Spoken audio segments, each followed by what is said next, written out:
Party, BJP SC मोर्चा, BJP SC मोर्चा। आज के इस कार्यक्रम में मौजूद भारतीय जनता पार्टी के हमारे वरिष्ठ साथी सहयोगी पूर्व उप मुख्यमंत्री श्रीमान कविंद्र गुप्ता जी, भारतीय जनता पार्टी के प्रदेश के महामंत्री डॉक्टर देवेंद्र सिंह मनियाल साहब, हमारे एससी मोर्चा के अध्यक्ष नीलम लंगे साहब, जगदीश भगत जी, भट्टी जी, अंग्राल साहब, गुलशन जी और हमारे गिल साहब, क्या बात है। और आज बड़ी तादाद में यहां उपस्थित एससी मोर्चा के कार्यकर्ता बंधु तथा समाज के विशेषकर जो वाल्मीकि समाज के जो भाई बहन यहां आए हैं, मैं दिल की गहराइयों से आप सबका यहां वेलकम करता हूं, स्वागत करता हूं। साथियों, हम सब जानते हैं कि मोदी सरकार ने जो काम किए, गरीबों, ज़ईफों, दर्दमंदों और बेसहारा लोगों का भला दिल से अगर किसी ने किया तो वो मोदी सरकार है।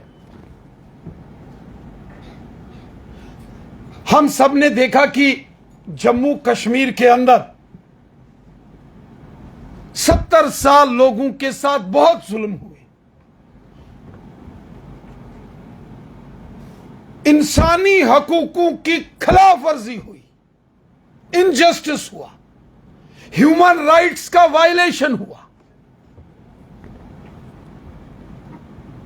हमारे देश के पूर्व प्रधानमंत्री डॉक्टर मनमोहन सिंह जी 1947 में उनका परिवार वेस्ट पाकिस्तान से, पश्चिम पंजाब के एरिया से माइग्रेट करके दिल्ली चला गया, तो उनको पूरे अधिकार मिल गए, वो देश के प्रधानमंत्री हो गए। लेकिन जो वहां से माइग्रेशन करके जम्मू वाली साइड, आरएसपुरा, सांबा, कठुआ, अखनूर, छंब जोड़ियां, अरनिया, बिश्ना आइए, उन लोगों को अधिकार नहीं मिले। और वैसा ही हाल गोरखा समाज का और वाल्मीकि समाज का हुआ है। गोरखा समाज के लोग, वाल्मीकि समाज के लोग 70 साल यहां अपने हकों की लड़ाई लड़ते रहे, लेकिन किसी ने हक नहीं दिया। और ना केवल समाज के जो हमारे वंचित समाज के भाई बहन हैं, बल्कि अगर आप गुजर बकरवाल लोगों को देखो, पहाड़ी कबीले के लोगों का अगर मैं जिक्र करूं, या ओबीसी कम्युनिटी, लोहार, तरखान, हज्जाम,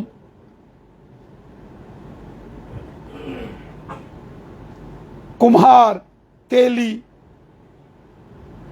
कश्यप, प्रजापति, राथर, मर्कबांस, हांजी,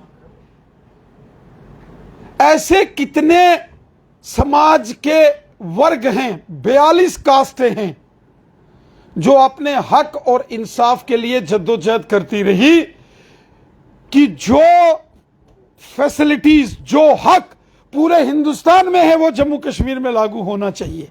लेकिन जम्मू कश्मीर में ये हक नहीं दिए गए। इतना ही नहीं, नेशनल ह्यूमन राइट्स कमीशन यहां लागू नहीं होने दिया गया। ओबीसी समाज को उसका हक नहीं मिला, गुजर बकरवाल समुदाय को उसका हक नहीं दिया गया। यहां तक कि जो हमारे वंचित समाज के, दलित समाज के भाई बहन हैं, उनके साथ भी बहुत नाइंसाफियां यहां के अंदर हुई। और उन्हीं में से एक बड़ा समाज हमारा वाल्मीकि समाज। लेकिन साथियों, 5 अगस्त 2019 को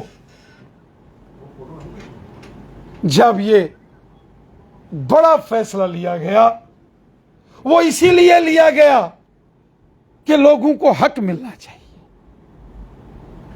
जो खवातीन हैं, लेडीज हैं, महिला वर्ग है, मातृशक्ति है, उनको अधिकार मिले, बच्चों को राइट्स मिले। राइट टू एजुकेशन एक्ट यहां लागू हो, प्रिवेंशन ऑफ करप्शन एक्ट 1989 यहां लागू हो, नेशनल ह्यूमन राइट्स कमीशन यहां लागू हो, और पंचायती राज कानून यहां लागू हो। पूरे हिंदुस्तान में 3 टायर सिस्टम पंचायती राज का था, पंच, सरपंच, बीडीसी, डीडीसी। लेकिन जम्मू कश्मीर में नहीं होता था। क्यों?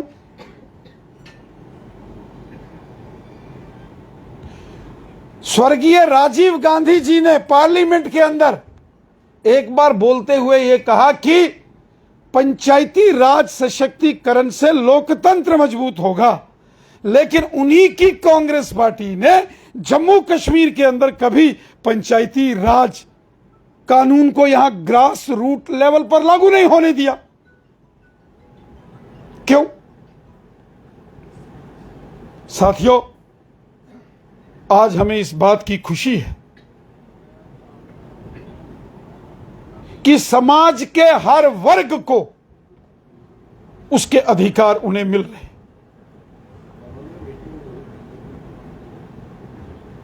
आज जो मोदी साहब का नारा है, एक भारत श्रेष्ठ भारत, वो संकल्प पूरा हुआ है। और सबका साथ, सबका विकास और सबका विश्वास, यह नारा पूरा हुआ है। कितना जुल्म था। देखो, वाल्मीकि समाज हो, गोरखा समाज हो, वेस्ट पाकिस्तान के रेफ्यूजीज हमारे भाई बहन हो, 70 साल उनके बच्चों को अधिकारों से दूर रखा गया। कहते अमेरिका के एयर स्पेस, हवाई जहाज अगर अमेरिका की सीमा से गुजर रहा है, तो अगर किसी बालक का या बिटिया का जन्म होता है हवाई जहाज में ही, तो वो अमेरिका का शहरी बन जाता है, उसको वहां के सिटीजनशिप राइट्स मिल जाते हैं। लेकिन 70 साल वाल्मीकि समाज के बच्चे तड़पते रहे। 70 साल जम्मू कश्मीर में गोरखा समाज के लोग और वेस्ट पाकिस्तानी जो रेफ्यूजीज यहां आए थे, वो अपने हक के लिए तड़पते रहे, हक नहीं दिए। ना जमीन, ना मकान, ना दुकान, ना नौकरी, कुछ नहीं। गुलामी की जंजीरों में जकड़ के रखा था। और जब बात हक और इंसाफ की आती थी, तो यह कहा जाता उनको अपना ही नहीं माना जाता था। गोरखा समाज हो, वाल्मीकि समाज हो, वेस्ट पाकिस्तानी रेफ्यूजीज हो, पार्लियामेंट के इलेक्शन में वोट तो डाल सकते थे, लेकिन एमएलए के इलेक्शन,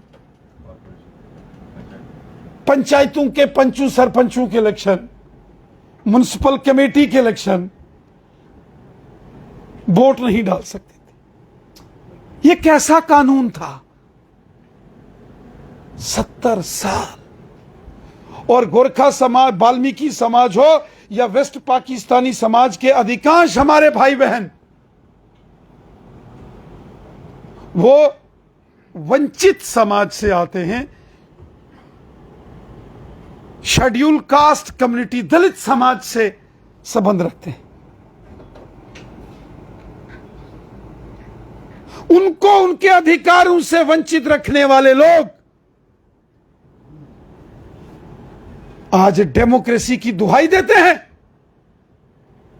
कहां थे ये लोग 70 साल, जब यहां के आम लोगों को इंसानी हकूक उनके कुचले गए, जुल्म किया गया। साथियों, आज हमें इस बात की खुशी है कि आज जम्मू कश्मीर में रहने वाले हर शख्स को पूर्ण अधिकार मिले, सबको अधिकार मिले। एक जमाना था प्रधानमंत्री आवास योजना, पहले तो इंदिरा गांधी आवास योजना होती थी, ना बेस्ट पाकिस्तानी का मकान बनता था, ना गोरखा समाज, ना वाल्मीकि समाज, ना गुज्जर, ना बकरवाल। आज आप देखो, आज हर एक शख्स का नाम प्रधानमंत्री आवास प्लस योजना में रजिस्टर्ड हो रहा है। आज वाल्मीकि समाज हो, गोरखा समाज हो, बेस्ट पाकिस्तान के विस्थापित समाज हो, हर गरीब का नाम आवास प्लस योजना में आ रहा है। हर गरीब को मोदी साहब का वो कार्ड, गोल्डन कार्ड, जिससे 5-5 लाख रुपया मिलता है अगर कोई बीमार हो जाए इलाज के लिए। आप लोगों ने बनाया कि नहीं बनाया? बने कि नहीं बने? आपके हाथ खड़ा करो जिन्होंने बनाए। ये देखो,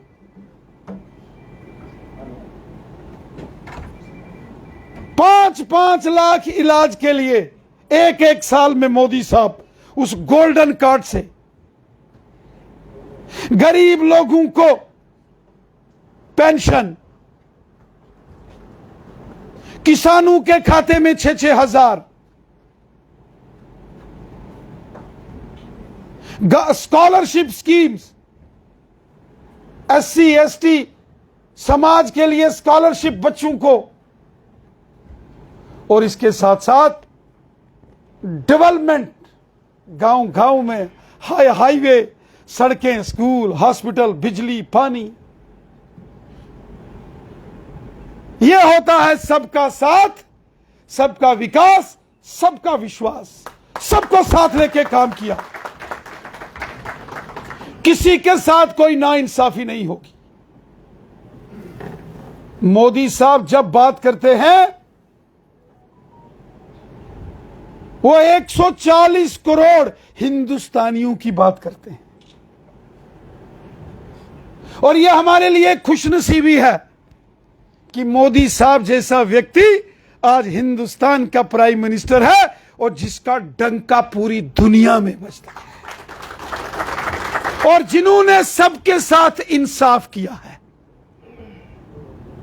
सबका भला किया है। आज मोदी साहब दूसरे किसी देश में जाते हैं, वहां का प्राइम मिनिस्टर भी एयरपोर्ट आके उनको पांव में हाथ लगाता है, चरण वंदना करता है। अमेरिका में भी मोदी साहब की रैली होती है। अमेरिका के राष्ट्रपति जो बाइडेन की रैली में इतने लोग नहीं होते जितना अमेरिका में मोदी साहब की रैली में लोग आते हैं, क्योंकि वो गरीबों, ज़ईफों, दर्दमंदों और बेसहारा लोगों का सहारा बन के मोदी साहब ने काम किया है। साथियों, मैं एक बार फिर समाज के उन तमाम लोगों को मुबारकबाद देता हूं जिन्होंने लंबी लड़ाई लड़ी और आज उनको हक मिले हैं।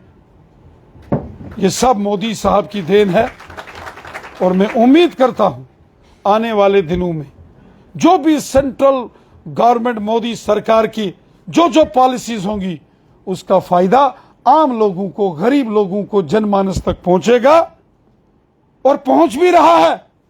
और आप लोगों से एक अपील करूंगा हाथ जोड़ के, समाज के सभी अपने भाई बहनों से, बुजुर्गों से, बच्चों से, नौजवानों से, हिंदू, मुसलमान, सिख, ईसाई, सबसे एक मैं गुजारिश करता हूं,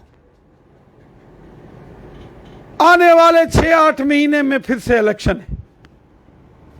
हम सबको मिलकर काम करना पड़ेगा अपने बच्चों के अच्छे मुस्तकबिल के लिए, बच्चों के अच्छे भविष्य के लिए, डेवलपमेंट के लिए, देश की मजबूती के लिए, इंसाफ के लिए और ईमानदारी से सबके काम हों। 2024 में फिर मोदी सरकार होनी चाहिए, फिर मोदी सरकार, यह नारा लगेगा। आज कुछ लोग बड़ी साजिशें कर रहे हैं, इकट्ठे हो रहे हैं, एक गैंग बनाया जा रहा है, बड़ा गैंग। क्या नाम रखा है उन्होंने गैंग का? देखो मेरी बात सुनो, जम्मू कश्मीर में एक गैंग बना था, गुपकार गैंग,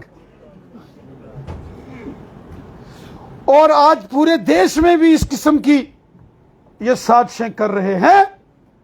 ये वो लोग हैं जो एक दूसरे की शक्ल देखना पसंद नहीं करते, लेकिन आज जब उनको मालूम पता चल गया कि मोदी साहब ने सबका भला किया, ये पहले तो समाज को आपस में लड़ाते हैं कुछ लोग, कभी हिंदू मुसलमान की लड़ाई करते हैं, कभी सिख को में जहर घोलते हैं, और इतना ही नहीं, ये भी साजिशें की जाती हैं, ये अपर कास्ट, ये लोअर कास्ट, ये शहरी, ये ग्राई, और फिर जहर घोल के सियासत करते। सियासत करो, लोगों की भलाई के लिए करो, लोगों की अच्छाई के लिए करो। जहर घोल के लोगों को तोड़ने की सियासत, ये शैतान की सियासत बंद होनी चाहिए। एक गरीब मां का बेटा जिसकी माताजी लोगों के घरों में चौका और पोछा लगाती थी, वो मोदी साहब प्राइम मिनिस्टर बन गया, और ये जो जिनका जन्म प्रधानमंत्री जी के घर में ही हुआ, उन लोगों को तकलीफ हो गई कि गरीब पिछड़े समाज का एक गरीब आदमी, गांव का, नरेंद्र मोदी कैसे प्राइम मिनिस्टर बन गया। और पिछले 9.5 साल में जो मोदी साहब ने काम किया है, केवल हिंदुस्तान नहीं, पूरी दुनिया के अंदर आज हिंदुस्तान का भी डंका बज रहा है और मोदी साहब का भी डंका बज रहा है। इसलिए मेरे साथियों, हम सबको एकजुट होकर आने वाले 2024 के लोकसभा के चुनावों की तैयारी में जुट जाना। हर घर में हमने जाना है, और जो मोदी साहब ने गरीब लोगों के काम किए हैं, गरीब लोगों के मकान बनाए हैं, गरीब लोगों को इलाज के लिए 5-5 लाख रुपया गोल्डन कार्ड से दिया है, किसानों के खाते में 6-6 हजार, गरीब लोगों को 1000-1000 पेंशन, कोरोना के टाइम में फ्री राशन, फ्री वैक्सीन, गांव गांव में डेवलपमेंट, जल जीवन मिशन, गांव गांव में करोड़ों रुपए के प्रोजेक्ट, पानी के, सड़कों के, हॉस्पिटल के, इन सब चीजों को गिनना है। और 2024 के चुनाव में फिर एक बार